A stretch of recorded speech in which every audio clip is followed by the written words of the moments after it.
I used to believe love was a kind of quiet safety, that if you treated someone right, built your days around them, loved them without games, they'd never walk away. But that was before my wife, Lena, came home one evening smelling like roses that weren't mine. It was a Thursday, the kind of day that blurs between work and dinner and ordinary life. I had stopped by the florist on my way home, picked out a bouquet of her favorites, pale pink roses, the ones she used to press between pages of her books when we were dating. I wanted to surprise her, maybe bring back that spark that had started to fade in small, quiet ways over the past few months. When she walked through the door, though, she already had a smile on her face. Not the tired, familiar one I'd gotten used to, this one was bright, almost giddy. She kissed me on the cheek, tossed her purse on the counter, and said, "Hey babe, sorry I'm late." Lunch with the team ran long.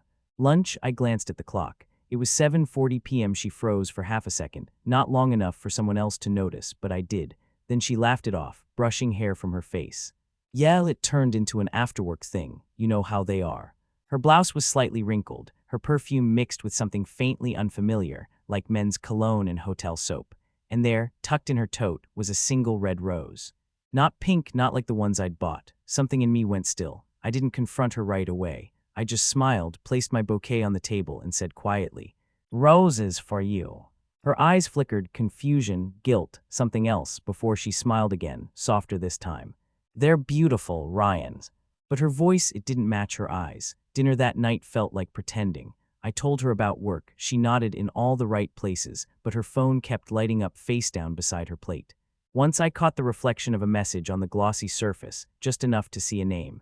Ethan. I didn't know who Ethan was, but I knew how she used to smile when she texted me like that, back when love was simple and we were still new. After she went to shower, I picked up her phone. My hands shook like a thief's, no password. She trusted me that much still. The messages weren't explicit, just enough to break something inside me. "Missed you today. That place near the river was perfect. You looked incredible in that dress." Her reply, "Stop, I'm blushing. You'll get me caught." I didn't need to scroll further. My breath left me in one long, cold exhale. Every little doubt, every subtle distance between us, it all made sense now. I remember sitting on the edge of our bed, staring at her side of the dresser, the framed photo of our wedding day, the candle she always forgot to blow out, the faint outline of where her ring sat each night. And I thought, how do you unlove someone who's still right there, brushing her hair in the next room? She came out wrapped in a towel, humming, cheeks flushed from the shower. When she saw me sitting there, quiet, still, she frowned. "What's wrong?" I didn't answer right away. I just looked at her, really looked at her. She had that glow, the one people get when they're living a secret life, a dangerous one that makes them feel young again. Finally, I said, "Who's Ethan?" She froze, then almost too quickly, "He's just a friend from work." "Friends don't say you looked incredible in that dress." Her lips parted. I saw the flicker of fear, the calculation behind her eyes. And then she sighed, not an apology, not guilt, just exhaustion. "Ryan, I didn't mean for it to happen, okay? It just did. I was lonely. You've been distant. You always look tired." I needed to feel something again. I didn't even know what to say. I just stared at her, feeling the ground disappear beneath my feet. She kept talking, justifying, rationalizing, and every word landed like a quiet punch to the ribs. "You used to look at me like I mattered," she said softly. "Now you barely look at me at all." "So your solution was to find someone who does?" I asked. My voice didn't even sound like mine. She looked down, tears forming but not falling. I didn't plan it, I swear. I wanted to scream, to throw something, to make her feel what I was feeling, but all I did was nod slowly. "Okay." "Okay," she repeated, confused. "Yeah," I said. I guess I just needed to hear it out loud. Then I stood up, walked past her, and went outside. The night air was cold, heavy with rain. I stood on the porch and listened to it start to pour, a steady, relentless sound that matched the storm inside me. Through the window, I saw her standing there, watching me, clutching her towel like it could shield her from what she'd done. And I thought, this is the moment my life splits in two, before and after. That night, I slept on the couch. Not because I wanted to punish her, but because I couldn't bear to share the same air. Her quiet sobs from the bedroom were like static in the dark, too faint to fix, too loud to ignore. The next morning, she was gone. A note on the counter. "I'm sorry, I need space to figure things out." And just like that, 10 years of marriage ended with a sentence and a coffee stain. I sat there staring at her untouched roses, wilted now, and realized something. You can love someone with everything you have, and still lose them to the emptiness they never tell you about. But even then, I wasn't ready to hate her. Not yet. because the heart doesn't stop caring just because the truth hurts. Sometimes it just learns how to break quietly, and that was the night I promised myself I'd never beg someone to stay again. The days after Lena left felt like living in slow motion. There's this kind of silence that only happens after someone you love walks out. Not just quiet, I mean the absence of presence, the sound of no footsteps in the hallway, the echo of laughter that doesn't return. Even the coffee maker seems to brew slower, like it's grieving too. For the first week, I still made her coffee, still poured 2 mugs. Habit is cruel that way, it keeps pretending when your heart already knows. I'd stare at her empty chair across the kitchen table and wonder where she was. Was she thinking of me? Was she sorry? Or was she too busy laughing at someone else's jokes? It's strange how love doesn't die with betrayal. It lingers like smoke after a fire, even when you can't breathe anymore. I tried to go about life as usual. Work, gym, laundry, bills, all the ordinary things you do to prove you're fine. But every night when I came home to that quiet house, the walls felt smaller, like they were whispering all the things I didn't want to admit. She's gone, and she might not come back. 2 weeks later, I saw her for the first time since she left. I was at the grocery store, of all places, the self-checkout lane, holding a carton of milk and a bag of apples. Then I heard her laugh, that soft, familiar sound that used to make everything in me unclench. I turned. There she was. And next to her, him, Ethan. He looked like everything I wasn't, effortlessly confident, the kind of guy who always knew where to place his hand on a woman's back. Tall, clean-cut, expensive shoes. The kind of smile that made people trust him too quickly. They didn't see me. She was too busy tucking her hair behind her ear, looking up at him like he was the sun, and she was just lucky to be near the light.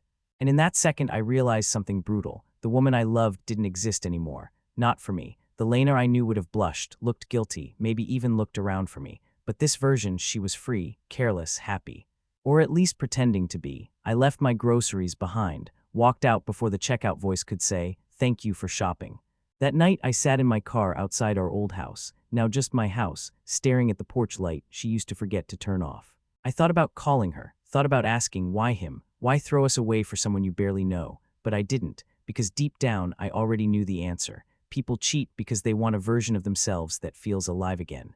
And sometimes that means killing the version that loved you. Weeks turned into months. Friends stopped asking how I was. Coworkers stopped inviting me out, and the quiet became routine. But I started changing too.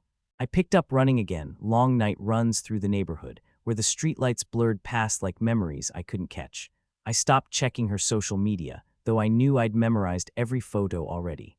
Still, some nights I'd slip. I'd type her name into Instagram like an addict reaching for a fix. And every time I saw her smile in a new picture, by the lake, or that restaurant we used to love, I'd die a little more inside. She looked happy, but forced happiness has a certain shine to it, too bright, too staged. I saw it. I knew that look. And then one night she posted a story. It was just a photo of 2 glasses of wine on a balcony. His hand, unmistakably his, resting on her thigh. The caption read, "New beginnings, Rose." That rose emoji hit harder than it should have, because I remembered that day, the bouquet I left on the table, untouched. It felt like the universe had a cruel sense of irony. Then, one evening, about 4 months after she left, I got a message, not from her, from an unknown number. "Hey, Ryan. I just wanted you to know, I didn't mean to hurt you." It was her. I stared at the message for a long time. My thumbs hovered over the keyboard. I wanted to write 100 things. "You did hurt me. You broke everything we built. You don't get to text me when you're lonely." But I just wrote, "I hope you find what you're looking for." And I meant it, because I was starting to understand something. Love isn't about winning or losing. It's about knowing when to stop fighting ghosts. She didn't reply, but a week later I heard she'd moved in with Ethan. By then I had started therapy. My therapist, Dr. Cole, was this older guy with a kind face and a desk full of motivational mugs. He told me something that stuck. Sometimes closure isn't an apology, Ryan. Sometimes closure is realizing you deserve peace. Peace, it sounded impossible, but I wanted it, so I started writing. Letters mostly to her, to myself, to the version of us that used to be. I never sent them, just kept them folded in a box beside the bed, under the old wedding album I still couldn't throw away. And one of those letters, the one I wrote when the pain finally turned into clarity. That's the letter she would one day find, the one that would destroy her. But that part comes later. For now, life went on. I focused on work. Rebuilt what I could. Some nights were easier than others. Some nights I still caught myself setting out 2 plates for dinner. Then one afternoon, as I was coming home from work, I saw a familiar car parked down the street. Lena's. She was sitting inside, just staring at the house. I didn't approach, I just watched from my window. After a few minutes, she drove away. That's when I knew something was off. Not guilt, something deeper. Fear, maybe, regret. And a small part of me, the part that still cared, still remembered who she was before all this. Wondered what she was running from this time. It was a Sunday evening when I heard the knock. Soft, hesitant. The kind of knock that already knows it doesn't belong. I opened the door and there she was. Lena. Her hair was messy, her eyes swollen, and she looked smaller somehow, like life had folded her in on itself. She wasn't wearing makeup, not even her usual perfume, just a sweatshirt 2 sizes too big and jeans that hung off her frame. For a moment, neither of us said anything. We just stood there, two strangers who used to share everything. Finally, she whispered, "Hi." It was barely a sound, but it hit like thunder. "Hey," I managed. Her eyes darted past me toward the living room. The same place where she'd once laughed, cooked, danced barefoot. Now it felt like a museum of ghosts. "Can I come in?" she asked. I hesitated. Every rational part of me screamed no. But then I saw her hands trembling, clutching the strap of her bag like a lifeline, so I stepped aside. She walked in slowly, glancing around like she didn't recognize her own past. The same couch, the same photo frames. Only difference, the roses were gone. I couldn't stand to see them anymore after that night. "I didn't know where else to go," she said finally. Her voice cracked. "He's gone, Ryan." I stayed quiet. I didn't need to ask who he was. "Ethan," she whispered, staring at the floor. He cheated on me." That word cheated felt ironic coming from her lips. I almost laughed, but there was nothing funny about it. I just nodded slowly, my throat tight. "I see." She started pacing. "It's like karma, I guess. He told me I was everything he wanted, and then one day he just stopped answering. I found out there was someone else. Someone he'd been seeing for months. I should have felt vindicated. I should have felt something like justice. But all I felt was this dull ache, pity maybe, and exhaustion. "I'm sorry, Ryan," she said suddenly. Tears filled her eyes, spilling faster than she could wipe them away. "You didn't deserve what I did to you. I was stupid. I thought I was missing something in us, but it was me. I was the one who was lost." I didn't move, I just listened. The words she should have said a year ago finally coming out too late, but real. She kept talking between sobs. "I thought he made me feel alive, but it was all fake. Every smile, every promise. He used me until he didn't need me anymore." She looked up at me, voice trembling, and all I could think about was how I threw away the one man who actually loved me. Silence stretched between us. I wanted to comfort her, part of me still did, but another part, that part was tired of bleeding for someone who didn't care until she broke. I finally said, "Lena, you didn't just hurt me, you ended us. And I've spent months trying to understand why." She nodded, wiping her tears. "I know, I ruined everything, She took a shaky breath. I wanted to feel like I mattered, like I still had control over something. But all I did was destroy the only person who ever made me feel safe. The house was quiet except for her crying. And God, that sound, it was the same sound she made the night her father died. That kind of heartbreak you can't fake. I took a step closer. "Lena, look at me." Her eyes lifted, red and desperate. "I loved you," I said softly, "more than I've ever loved anyone. I would have done anything to fix what was broken if you just told me you were hurting. But you didn't. You chose someone else instead of trying with me." She pressed her hands to her face. "I know. And I hate myself for it." I stood there feeling the weight of all those lost nights, all those questions that had no answers. And for the first time, I didn't feel anger, just release. "Ryan," she whispered, stepping closer. "Can I stay here tonight? I need somewhere to breathe." I looked at her, the woman who once felt like home, now a stranger standing in the ruins of what we used to be. Part of me wanted to say no. To remind her of every night I cried alone, every morning I woke up hoping the pain would stop. But instead, I heard myself say quietly, "You can stay just for tonight." Her relief was immediate.